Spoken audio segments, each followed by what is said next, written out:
गोरखा मतलब क्या होता है, जानते हैं आप? कायर काफर उन्हें बंदा मन्नू रामरो। कायर होने से बढ़िया मरना अच्छा है। गोरखा मतलब जो मौत से कभी नहीं डरे। निडर बहुत वीरता के साथ काम करते हैं। They are a fighter class. Gorkha मतलब जो युद्ध में हमेशा अजेय रहे।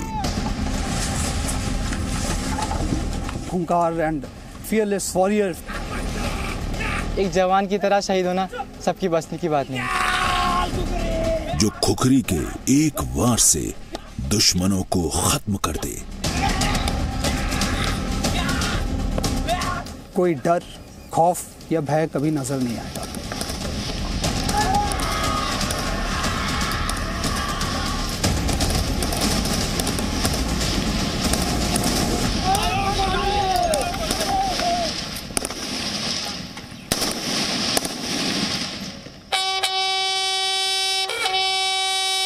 रेवेली यानी फौजी शिविर को जगाने वाली बिगुल की आवाज के साथ इस खास पेशकश में आपका स्वागत है। मैं हूं कृष्ण मोहन मिश्रा। भारतीय सेना के इस रेजिमेंट से अंग्रेज इतने प्रभावित थे कि जब वो भारत छोड़कर वापस जा रहे थे तो इस रेजिमेंट के कुछ हिस्से वो अपने साथ ले गए थे। इन जवानों के एक 10-11 इंच के छोटे से हथियार से पूरी दुनिया खौफ खाती है। इस रेजिमेंट का मोटो यानी ध्येय वाक्य है, कायर हुनु भंदा मरनू रामरो, यानी कायर होने से मर जाना बेहतर है। फील्ड मार्शल सैम मानेकशॉ ने एक बार कहा था कि अगर आप कहते हैं कि आप मौत से नहीं डरते तो या तो आप झूठ बोलते हैं या आप गोरखा हैं। हर मुश्किल को हंसकर सहने वाले गोरखा जवानों से मिलकर बनती है गोरखा राइफल्स।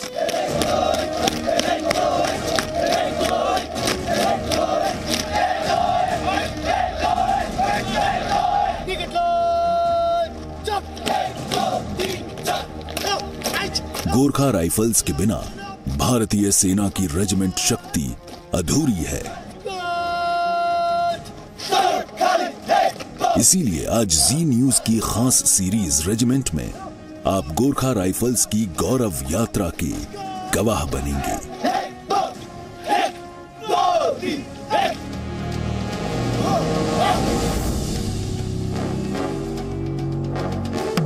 भारतीय सेना के साथ गोरखा जवानों से बनी इस रेजिमेंट का सफर 200 साल से भी ज्यादा पुराना है।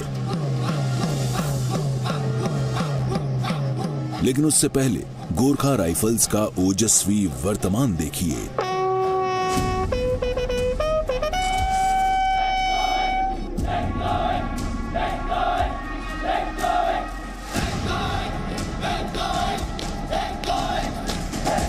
भारतीय सेना में गोरखा राइफल्स की कुल 7 रेजिमेंट्स हैं, जिन्हें गोरखा ब्रिगेड कहा जाता है।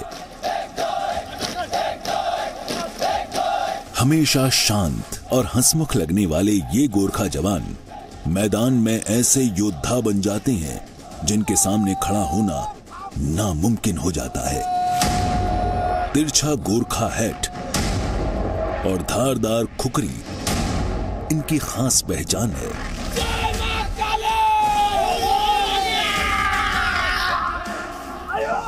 आयो गोरखाली इनका युद्ध घोष है जो दुश्मन का खून पानी बना देता है।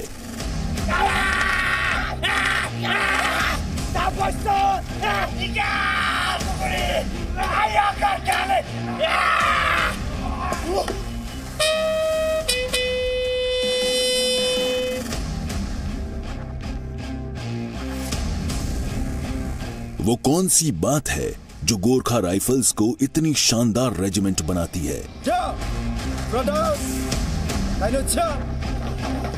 इसके लिए आपको हमारे साथ उस जगह चलना होगा जहां मौत से न डरने वाले गोरखा जवान तैयार होते हैं। ये वाराणसी का 39 गोरखा ट्रेनिंग सेंटर है और यहां इस समय दिन की शुरुआत गोरखा रिक्रूट के साथ मैदान में हो रही है।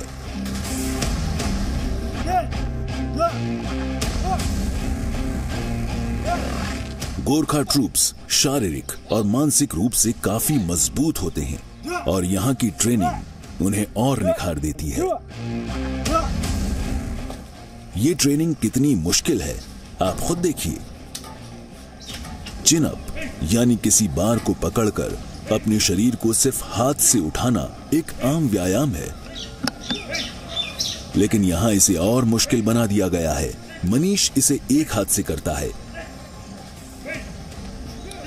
कुछ दूसरी एक्सरसाइज भी देखिए और अंदाजा लगाइए इस नौजवान की शारीरिक क्षमता का।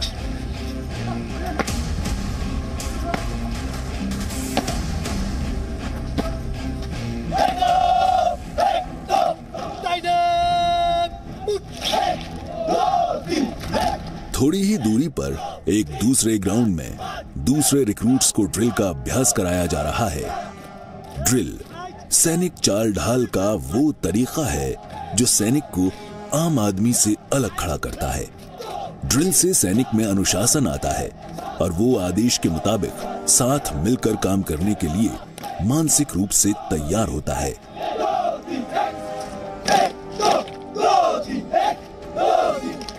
आदेश एकदम कड़क अंदाज में दिए जाते हैं, लाउड एंड क्लियर। रिक्रूट को अपनी वर्दी, जूतों की देखभाल भी सीखनी होती है, जिसकी जांच प्रशिक्षक बहुत बारीकी से करते हैं।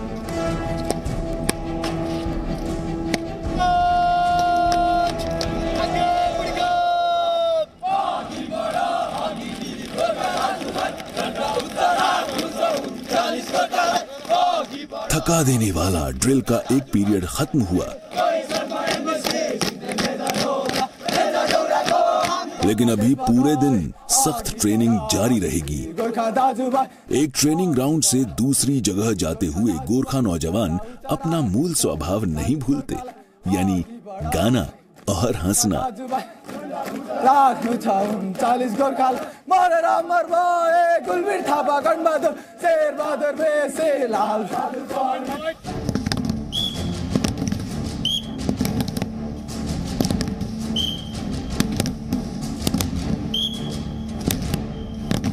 इस तरह की ट्रेनिंग से कंधे मजबूत होते हैं। ये मशक्कत इसलिए ताकि कलाइयां ताकतवर बने और निशाना बेहतर लगे।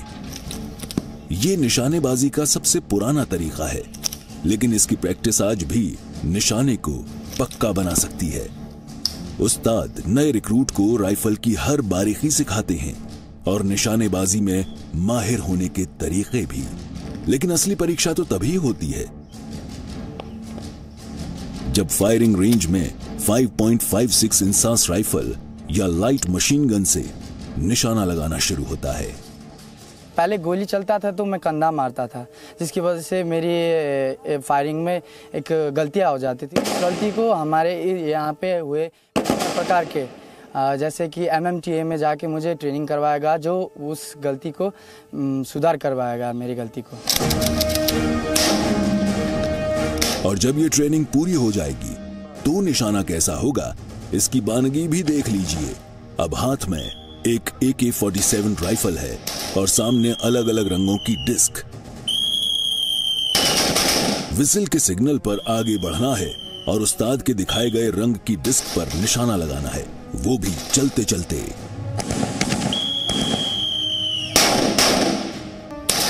लेकिन मैदानी जंग में सिर्फ निशाना लगाना ही काफी नहीं है। 18 साल के भीम कुमार मगर और 20 साल के महान बुद्धा मगर इस समय बैटल ऑब्स्टिकल कोर्स कर रहे हैं। इसमें अलग अलग रुकावटों को पार करते हुए लास्ट पॉइंट तक पहुंचना है, पूरे बैटल गियर में, यानी जंगी साजो सामान के साथ। ये अलग अलग तरह के ऑब्स्टिकल्स लड़ाई के मैदान में आगे बढ़ते समय आने वाली रुकावटों को देखकर बनाए गए हैं। यहां प्रैक्टिस से मुश्किल हालात में भी सैनिक रुकावटें पार करने के लिए शारीरिक और मानसिक रूप से तैयार रहता है। कंटीले तारों के नीचे से निकलना, धुएं से भरे कमरे को पार करना और रस्से के सहारे दीवार पर चढ़ना उतरना, शरीर और मन को मजबूत बनाता है। जब अपनी अपनी बटालियन में यहाँ की ट्रेनिंग पूरा करने के बाद जाए तो उसको एक बेसिक लेवल का ओरिएंटेशन हम दे चुके हों इस ट्रेनिंग के माध्यम से। इस उद्देश्य से ये कॉम्बैट ऑब्स्टिकल कोर्स इस ट्रेनिंग में शामिल किया गया है। हर ट्रेनिंग की परख तभी होती है जब मैदान जंग में आजमाइश होती है। इन्फेंट्री को दुश्मन से आमने सामने लड़ना होता है और दुश्मन से एक के बाद एक मोर्चे छीनने होते हैं। इसीलिए वो क्वीन ऑफ बैटलफील्ड कहलाती है। और अब यहाँ ट्रेनिंग को मैदान में आजमाया जा रहा है। एयरफोर्स या आर्टिलरी यानी तोपखाना दूर से गोलाबारी करके दुश्मन के मोर्चों को कमजोर कर देता है, लेकिन दुश्मन के बंकरों पर कब्जा करने के लिए पैदल सेना यानी इन्फेंट्री को ही जाना होता है। और दुश्मन के मोर्चे तक पहुंचने के लिए भारतीय सेना के ये जवान आग और मौत पर पैर रखकर चलते हैं। दुश्मन के बंकर से पहले 200 मीटर की इस लड़ाई की एक झलक हम आपको दिखाते हैं। यकीन मानिए आपके रोंगटे खड़े हो जाएंगे।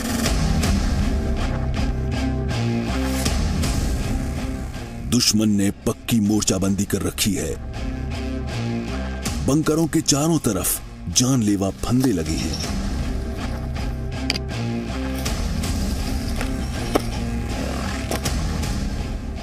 सबसे पहले मैदान में बिछी बारूदी सुरंगों से बचकर आगे बढ़ना है।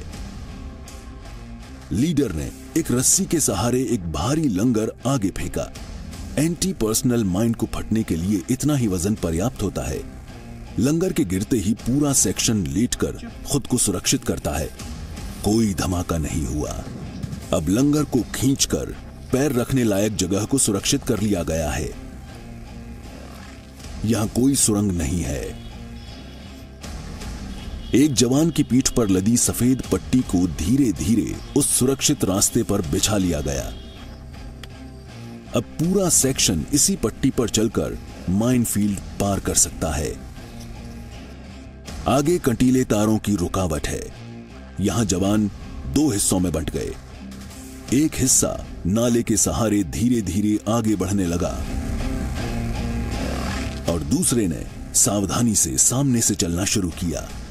कंटीले तारों के जाल को फुर्ती से पार करना है।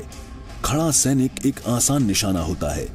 तारबंदी पार हो गई और दूसरे दस्ते ने दुश्मन के बाएं हाथ में काफी पास तक पहुंचने में कामयाबी हासिल कर ली। दुश्मन अब तक खामोश है। अब आखिरी वार करने का समय आ गया है। तभी दुश्मन ने फायरिंग शुरू कर दी। सेक्शन कमांडर, सामने देख, 75, एक लाल झंडा, दुश्मन का एलएमजी पोस्ट। राइफलों में संगीनें लगा ली गईं और आयो गोरखाली के युद्ध घोष के साथ बरसती गोलियों के बीच गोरखा जवानों ने दुश्मन पर सीधा हमला कर दिया।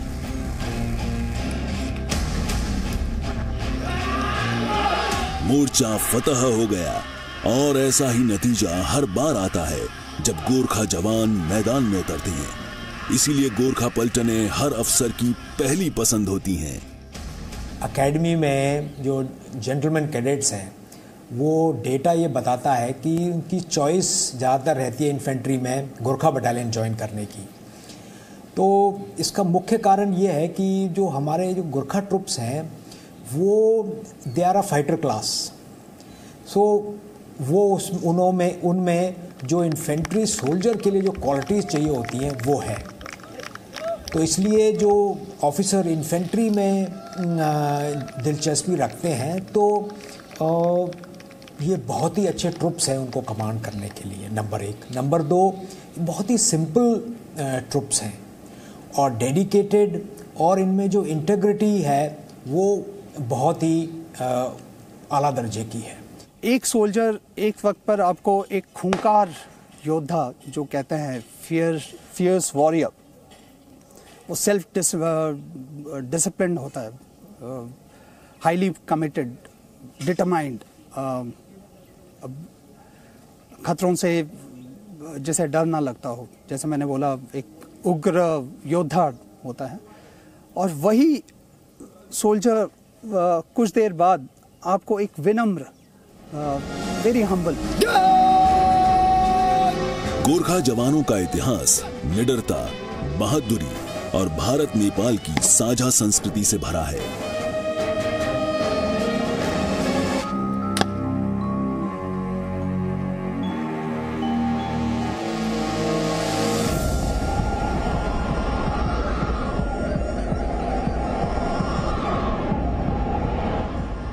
भारत और हिमालय की गोद में बसे नेपाल का रिश्ता सदियों पुराना है।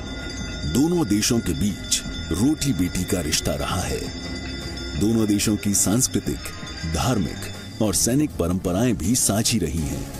पहले भारतीय राजाओं की सेनाओं में नेपाली योद्धा शामिल होते थे। वर्ष 1814 से 1816 के बीच नेपाल और ब्रिटिश फौज के बीच लड़ाई हुई। इस दौरान ब्रिटिश सैन्य अधिकारियों को नेपालियों की वीरता ने बहुत ज्यादा प्रभावित किया।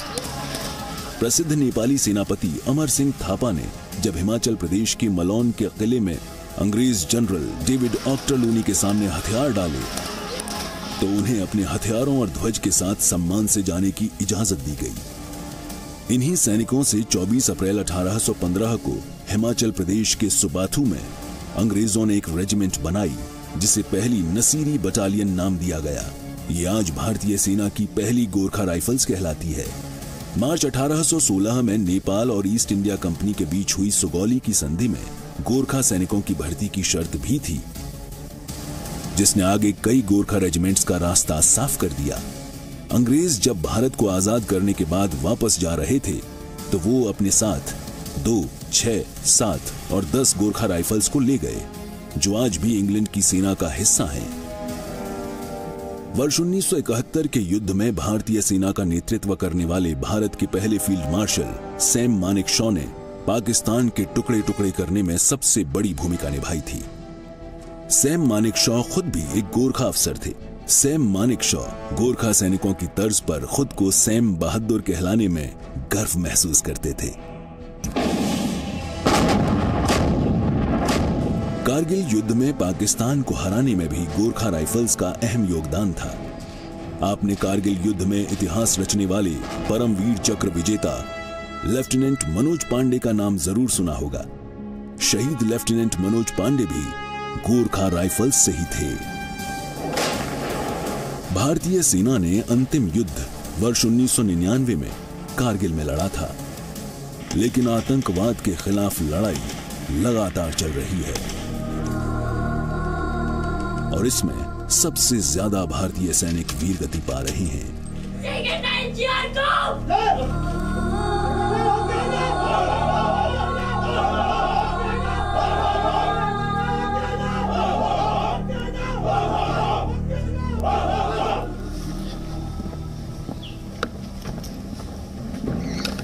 ये लड़ाई मुश्किल है क्योंकि ये शहरों और गांवों में लड़ी जाती है।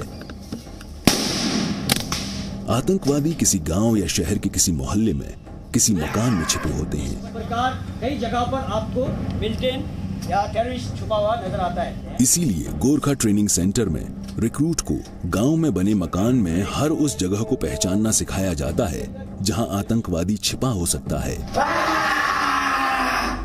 बारीकी से सीखना जरूरी है क्योंकि जरा सी गलती और शिकारी खुद शिकार बन जाएगा।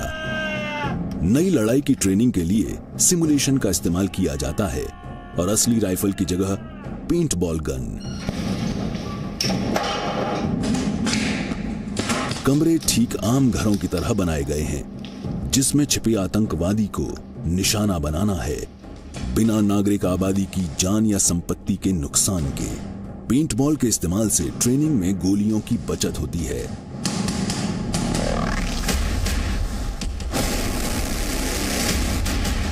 खुखरी नेपाल का पवित्र और पौराणिक हथियार है और ये गोरखा सैनिक के साथ हर समय रहता है।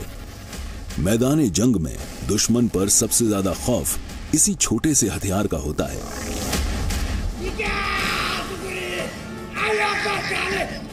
आपको अब हम केवल उस दृश्य का हल्का सा एहसास कराते हैं कि जब गोरखा जवान खुखरी निकालकर दुश्मन पर टूटता है तो कैसा लगता है।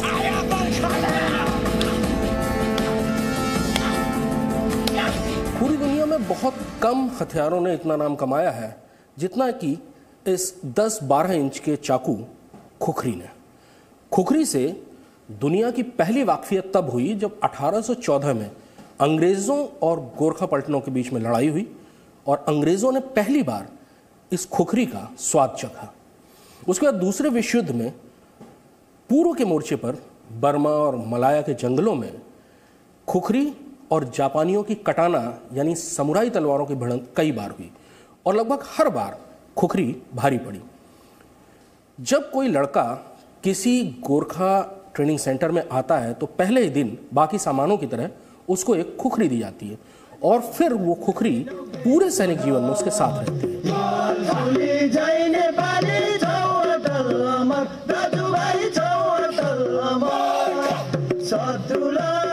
लेकिन यही खुखरी जब संगीत के साथ मिलती है तो इसका रूप वैसे ही बदल जाता है जैसे युद्ध के बाद गोरखा सैनिक संगीत प्रेमी और शांत हो जाता है।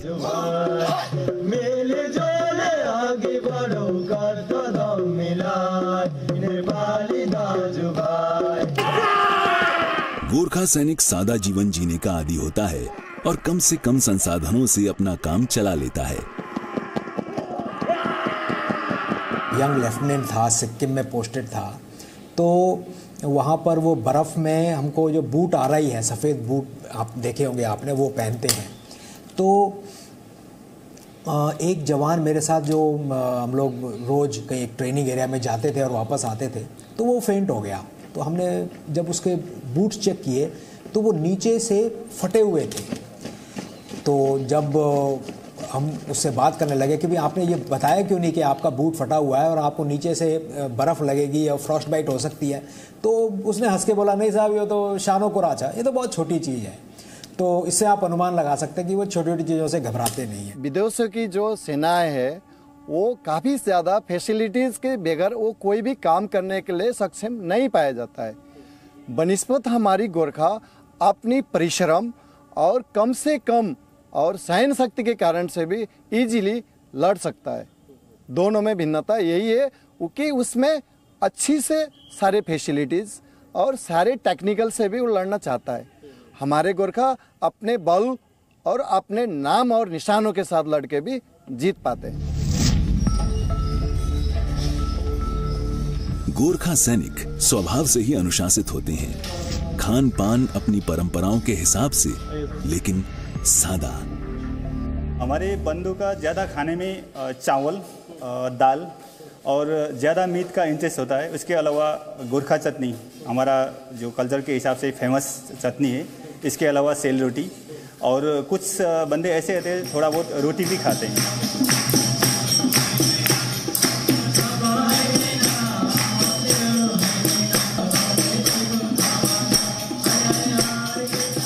गोरखा सैनिकों के जीवन में धर्म का बहुत महत्व है और ये बहुत धार्मिक होते हैं। सारे हिंदू त्योहार उत्साह से मनाते हैं, लेकिन दशहरा इनका मुख्य त्योहार है जिसकी हर पलटन में जोर शोर से तैयारी होती है। सैनिक जीवन की सारी कठिनाइयों को हंसकर झेलने वाले गोरखा जवानों की एक और पहचान है, या फिर कहिए आदत है। दिन चाहे जैसा बीते, जब भी समय मिले तो हर तकलीफ को भुलाने का एक ही तरीका है। ऑपरेशनल एरिया में बहुत स्ट्रेस्ड अप होता है एनवायरनमेंट, तो हर एक यूनिट जो भी वहाँ पे डिप्लॉयड है वो अलग अलग तरीके आजमाती है अपने ट्रूप्स को स्ट्रेस फ्री करने का। गोरखों के साथ वो फ़ायदा है कि वो अपना एक छोटा सा मादल लेके आ जाते हैं। शाम को अगर वक्त मिले तो वहीं पे अपने आप को स्ट्रेस फ्री कर लेते हैं डांस और थोड़े सॉन्ग्स के साथ।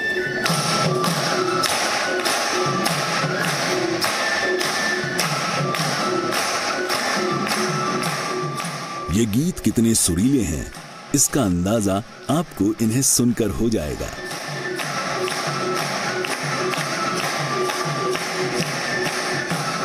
सुबह रेवेली की धुन से शुरू हुआ हमारा सफर अब शाम को रिट्रीट की धुन के साथ खत्म हो रहा है। यहाँ अब फ्लैग उतारा जाएगा और दिन भर की मेहनत से थके हुए गोरखा जवान आराम करेंगे कल सुबह उसी उत्साह से उठने के लिए। अगली बार जानिए भारतीय सेना की एक और रेजिमेंट के बारे में।